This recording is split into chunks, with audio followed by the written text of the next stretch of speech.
யாக்கோபுக்கு 12 மகன்கள் இருந்தார்கள். அவர்களில் யோசேப்பை அவர் மிகவும் நேசித்தார். அன்பின் அடையாளமாக பல வண்ணங்களால் நெய்யப்பட்ட அழகான அங்கியை அவனுக்கு கொடுத்தார். இந்த சிறப்பை பார்த்து யோசேப்பின் சகோதரர்களின் இதயத்தில் பொறாமை பெருகியது. அந்த பொறாமை அவர்களின் வாழ்க்கையை மாற்றப் போகிறது என்பதை அவர்கள் அறியவில்லை. ஒரு இரவு தேவன் யோசேப்புக்கு ஒரு விசேஷமான கனவை கொடுத்தார். அந்த கனவில் வயலில் இருந்த 11 கதிர்களும் யோசேப்பின் கதிருக்கு முன்பாக தலைவணங்கின. இந்த கனவு தேவனுடைய திட்டத்தை வெளிப்படுத்தியது. மறுநாள் யோசேப்பு மகிழ்ச்சியுடன் அதை தனது சகோதரர்களிடம் கூறினான். ஆனால் அவர்கள் அந்த கனவை ஏற்காமல் இன்னும் அதிகமாக அவனை வெறுக்கத் தொடங்கினார்கள். சில நாட்களுக்குப் பிறகு தேவன் யோசேப்புக்கு இன்னொரு கனவை கொடுத்தார். அந்த கனவில் சூரியனும் சந்திரனும் 11 நட்சத்திரங்களும் அவனுக்கு முன்பாக வணங்கின. இந்த கனவை அவன் தனது தந்தையிடமும் சகோதரர்களிடமும் கூறினான். யாக்கோபு இந்த கனவின் அர்த்தத்தை மனதில் வைத்துக் கொண்டார். ஆனால் சகோதரர்களின் பொறாமை மேலும் மேலும் அதிகரித்தது. ஒருநாள் யாக்கோபு தனது மகன்களின் நலனை அறிய யோசேப்பை அனுப்பினார். தொலைவில் யோசேப்பு வருவதைக் கண்ட சகோதரர்கள் கோபமடைந்தார்கள். இதோ அந்த கனவு காண்பவன் வருகிறான் என்று அவர்கள் பேசிக் கொண்டார்கள். அவனை கொல்ல வேண்டும் என்று அவர்கள் தீய திட்டம் தீட்டினார்கள். பொறாமை அவர்கள் மனதை முழுவதுமாக இருளாக்கியது. யோசேப்பு அருகில் வந்தவுடன் அவன் சகோதரர்கள் அவனை பிடித்தார்கள். அவன் அணிந்திருந்த அழகான பல நிற அங்கியை வலுக்கட்டாயமாக கழற்றி எடுத்தார்கள். பிறகு அவனை தண்ணீர் இல்லாத ஆழமான கிணற்றில் தள்ளிவிட்டார்கள். யோசேப்பு கண்ணீருடன் உதவி கேட்டாலும் அவர்கள் இரக்கம் காட்டவில்லை. ஆனால் அந்த இருளிலும் தேவனுடைய பார்வை யோசேப்பின் மேல் இருந்தது. சிறிது நேரத்தில் வியாபாரிகளின் ஒட்டக கூட்டம் அந்த வழியாக வந்தது. அப்போது யூதா யோசேப்பை கொல்வதை விட விற்றுவிடலாம் என்று கூறினான். அவர்கள் 20 வெள்ளிக்காசுகளுக்கு யோசேப்பை அடிமையாக விற்றார்கள். சங்கிலியுடன் யோசேப்பு எகிப்தை நோக்கி அழைத்துச் செல்லப்பட்டான். மனிதர்கள் தீமை செய்தாலும் தேவன் ஒரு பெரிய திட்டத்தை ஆயத்தப்படுத்திக் கொண்டிருந்தார். யோசேப்பின் அங்கியை ஆட்டின் இரத்தத்தில் தோய்த்தார்கள். அதை யாக்கோபிடம் கொண்டு வந்து காட்டினார்கள். அதை பார்த்த யாக்கோபு யோசேப்பு காட்டு மிருகத்தால் கொல்லப்பட்டான் என்று நம்பினார்.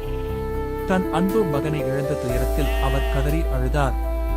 ஆனால் யோசேப்பு உயிருடன் இருப்பதை தேவன் மட்டும் அறிந்திருந்தார். எகிப்தில் யோசேப்பு போத்திபார் என்ற அதிகாரியின் வீட்டில் வேலை செய்யத் தொடங்கினான். அவன் செய்த ஒவ்வொரு காரியத்திலும் உண்மையாகவும் நேர்மையாகவும் இருந்தான். தேவன் அவனுடன் இருந்ததால் அவன் செய்த அனைத்தும் வெற்றி பெற்றது. இதைக் கண்ட போத்திபார் தனது வீட்டின் முழு பொறுப்பையும் யோசேப்பிடம் ஒப்படைத்தார். சோதனைகளின் நடுவிலும் தேவன் தம்முடைய பிள்ளையை உயர்த்த ஆரம்பித்தார். யோசேப்பின் நேர்மையையும் அழகையும் பார்த்த போத்திபாரின் மனைவி அவனை பாவத்தில் விழச் செய்ய முயன்றாள். ஆனால் தேவனுக்கு விரோதமாக நான் இப்படி செய்ய மாட்டேன் என்று யோசேப்பு உறுதியாக மறுத்தான். ஒருநாள் அவள் அவனுடைய அங்கியை பிடித்தபோது அதை விட்டுவிட்டு அவன் வெளியே ஓடினான். அவமானமடைந்த அந்த பெண் யோசேப்பு தன்னை தாக்க முயன்றதாக பொய்யாக குற்றம் சாட்டினாள். உண்மையுள்ளவன் துன்பத்தை சந்தித்தாலும் தேவன் அவனை ஒருபோதும் கைவிட மாட்டார். பொய்யான குற்றச்சாட்டின் காரணமாக யோசேப்பு சிறையில் அடைக்கப்பட்டான். எந்த தவறும் செய்யாத அவன் அநியாயமாக தண்டிக்கப்பட்டான். ஆனால் சிறையிலும் அவன் தேவனை நம்புவதை நிறுத்தவில்லை. தேவன் அவனுக்கு கிருபை அளித்து சிறைக்காவலரின் நம்பிக்கையை பெற்று தந்தார். இருள் நிறைந்த சிறைச்சாலையிலும் தேவனுடைய ஒளி அவனை வழிநடத்தியது. சிறையில் பார்வோனின் பான்பாத்திரக்காரனும் அப்பம் சுடுபவனும் இருந்தார்கள். ஒரே இரவில் அவர்கள் இருவரும் விசித்திரமான கனவுகளை கண்டார்கள். அவர்களின் கவலையை பார்த்த யோசேப்பு கனவின் விளக்கம் தேவனிடமிருந்து வருகிறது என்றான். தேவன் கொடுத்த ஞானத்தால் இருவரின் கனவுகளுக்கும் சரியான விளக்கத்தை கூறினான்.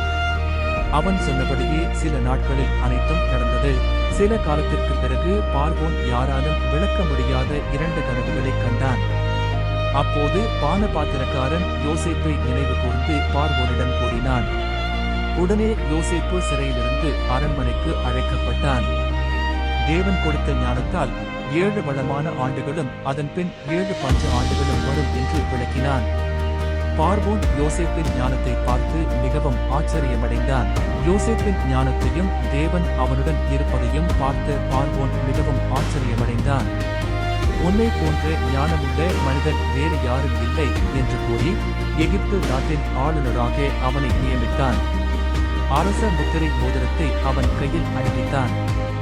ஒரு காலத்தில் அடிமையாக விற்கப்பட்ட யோசேப்பு இப்போது நாட்டின் 2வது உயர்ந்த அதிகாரியாக உயர்த்தப்பட்டான். மனிதர்கள் தாழ்த்தினாலும் தேவன் நினைத்த நேரத்தில் தம்முடைய பிள்ளையை உயர்த்துவார். பஞ்சம் கனான் தேசத்தையும் கடுமையாக தாக்கியது.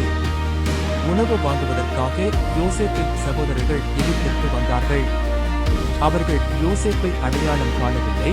ஆனால் யோசேப்பு அவர்களை உடனே அறிந்து கொண்டான். பல ஆண்டுகளுக்கு முன்பு தேவன் காட்டிய கனவு இப்போது நிறைவேறியது.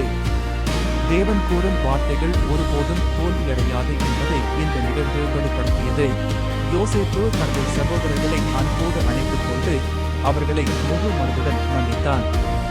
நீங்கள் எனக்கு தீமை செய்ய நினைத்தீர்கள், ஆனால் தேவன் அதை நன்மையாக மாற்றினார் என்று அவன் கூறினான். யாக்கோபும் தனது மகனை மீண்டும் சந்தித்து அளவற்ற மகிழ்ச்சி அடைந்தார். தேவனுடைய திட்டத்தை எந்த மனிதனாலும் தடுக்க முடியாது என்பதை யோசேப்பின் வாழ்க்கை நமக்கு கற்றுக் கொடுக்கிறது. தேவனை நம்புகிறவர்களை அவர் சரியான நேரத்தில் உயர்த்தி அவர்களுடைய வாழ்க்கையை ஆசீர்வாதமாக மாற்றுவார். ஆமென்.